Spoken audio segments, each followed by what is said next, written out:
He walked into my office last Tuesday looking like a man who'd already died, but his body hadn't figured it out yet. 76 years old. Expensive watch, good shoes, but his hands were shaking. And when he sat down across from me for his routine checkup, I could see it in his eyes, that hollow look, the kind you see in men who've lost everything and don't know how they're going to make it through another day. I asked him the standard questions. How's your health? How's your sleep? Any changes in medication? And he answered mechanically. Fine. No changes. But I knew something was wrong. You don't do this job as long as I have without learning to read people. So I asked him the real question. Are you okay? And that's when he broke. This 76-year-old man sitting in my office started crying. Not quiet tears. Deep, body-shaking sobs. The kind of crying that comes from a place so dark you didn't know it existed inside you. And when he finally got himself together enough to speak, he told me a story that made me want to burn the world down. 3 years ago, he was happy, successful, married to the love of his life for 48 years. They had a good life, a paid-off house, savings, retirement accounts, 2 kids who called every week, grandchildren who visited. He had everything a man could want. And then his wife got sick. Cancer. 6 months from diagnosis to death. And when she died, a part of him died with her. He told me he didn't want to remarry, didn't even want to date. He just wanted to be left alone with his grief and his memories. His kids worried about him, called more often, visited more, but he pushed them away gently, said he needed time, said he was fine, and for about 6 months he was managing. Barely, but managing. And then Linda showed up. That was her name, Linda. 58 years old, attractive, well-dressed, and she lived 2 houses down from him. She'd moved in a few months after his wife died, but he'd never really noticed her. Until one day she knocked on his door with a casserole and a smile that made him feel something he thought was dead forever. She told him she was a widow, too. Lost her husband 5 years ago, knew what he was going through, just wanted to help. No strings attached, just a neighbor being neighborly. And that casserole turned into her checking on him every few days. Then every day, she'd bring him meals. She'd sit with him, let him talk about his wife, let him grieve. And for the first time since his wife died, he didn't feel completely alone. His kids met her once, came by for Sunday dinner, and Linda was there. They were polite but cautious. His daughter pulled him aside after and said something felt off, asked him to run a background check, just to be safe. But he got defensive, said Linda was just being kind, said his daughter was being paranoid, said he wasn't a child who needed protecting. And that was the beginning of the end, because Linda heard that conversation and she started planting seeds. Little comments here and there about how his kids didn't understand him, how they were just worried about their inheritance, how they couldn't accept that he might find happiness again. And slowly, those Sunday dinners became less frequent. His daughter's calls went from weekly to monthly. His son stopped visiting. And he told himself it was better this way, less complicated, less judgment, just him and Linda. 6 months in, she started helping with practical things. His bills were piling up. He'd never handled the finances. That was always his wife's domain.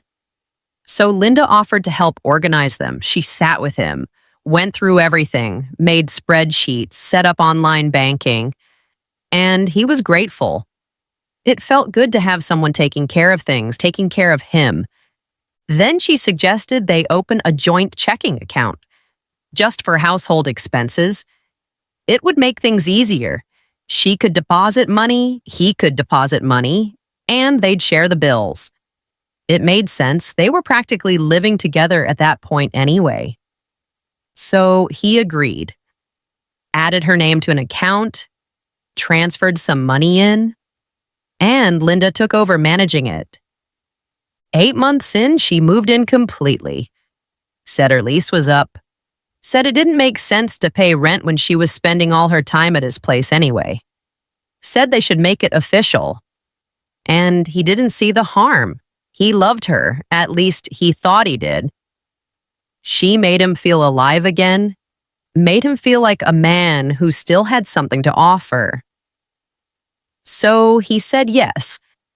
That's when things started moving faster. She suggested they refinance the house. Interest rates were low. They could pull out some equity, use it to travel, enjoy their golden years. He hesitated, but Linda said his financial advisor had recommended it. So he signed the papers.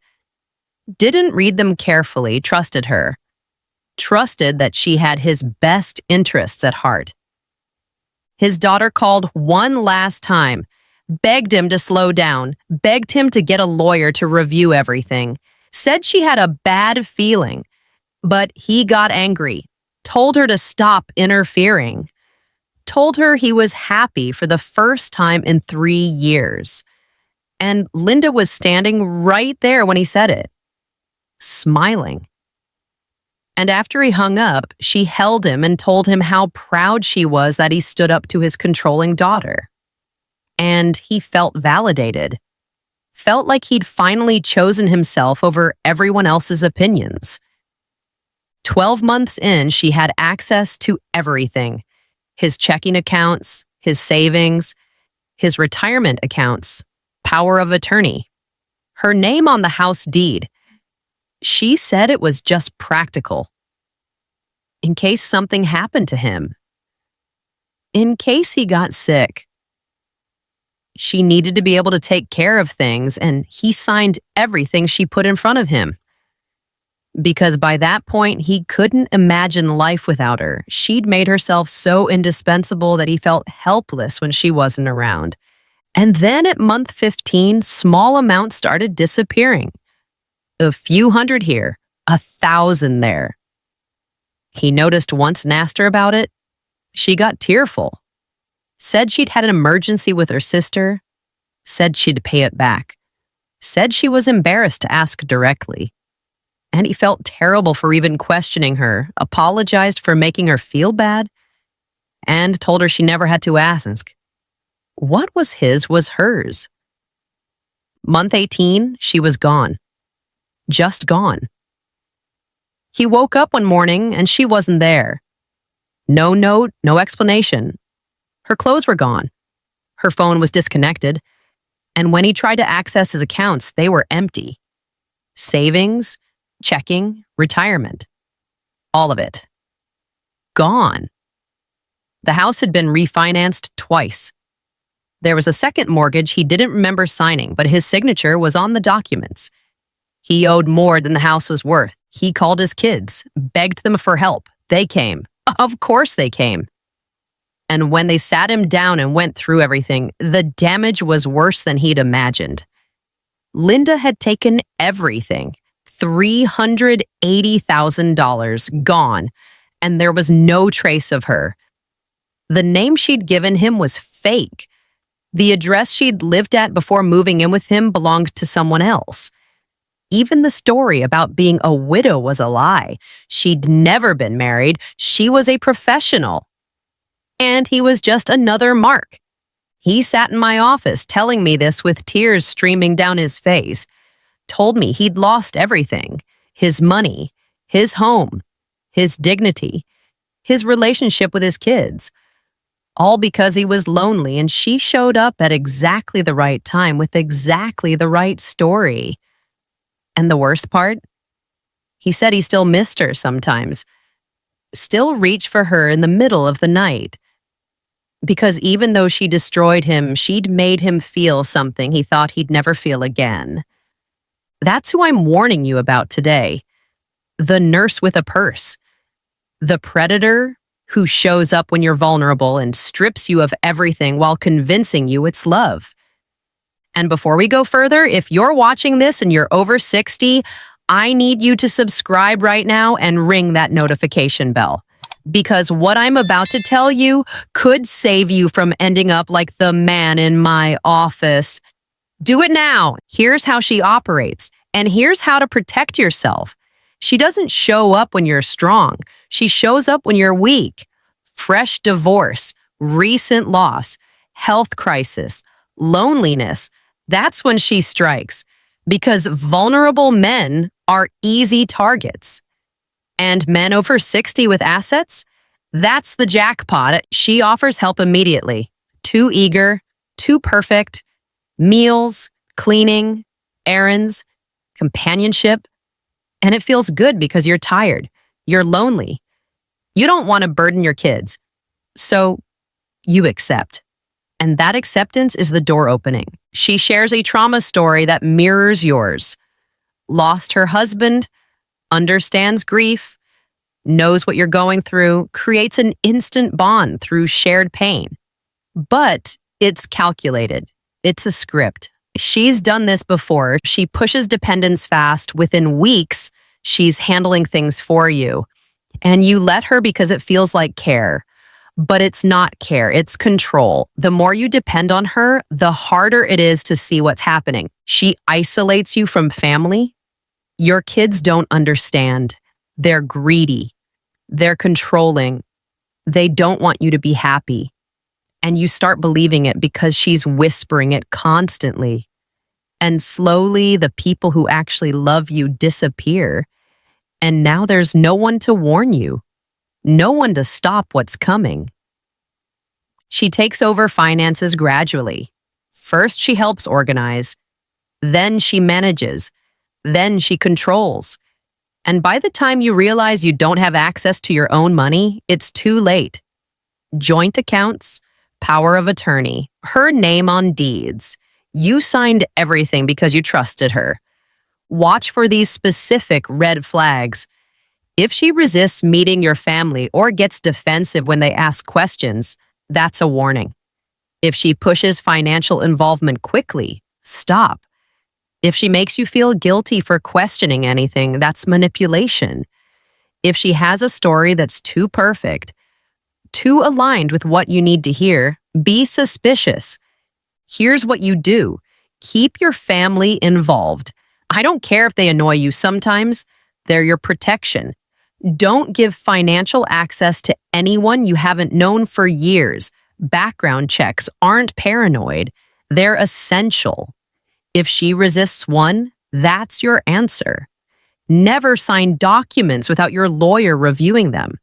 Never add someone to accounts quickly. Never isolate yourself from the people who knew you before she showed up. And if you're a man over 60 and you're living alone, that's okay. That's actually smart. Because loneliness is temporary. Financial ruin is permanent. And there are ways to thrive alone that don't require risking everything. That's actually why I created something specifically for men in your position. It's called Alone and Loving It. It's a complete guide on how to build a fulfilling, peaceful, independent life after 60 without needing a woman to make it complete. How to find purpose, how to stay active and engaged, how to create community without risking predation, how to be genuinely happy alone. The link is in the description and comments because here's the truth. That man in my office isn't unique. This happens more than you know. And it's not going to stop. These predators are smart, they're patient, and they're very, very good at what they do. Your only defense is knowledge, awareness, and the willingness to protect yourself even when it feels unromantic or cynical. So if this video made you think twice, if it gave you pause, if it reminded you to be careful, subscribe and share it with another man who needs to hear this. And tell me in the comments, have you seen this happen? Do you know someone who's been targeted? Share the story, because the more we talk about this, the harder it is for these predators to operate in the shadows. I am Avery Scott, and I'll see you on the next one.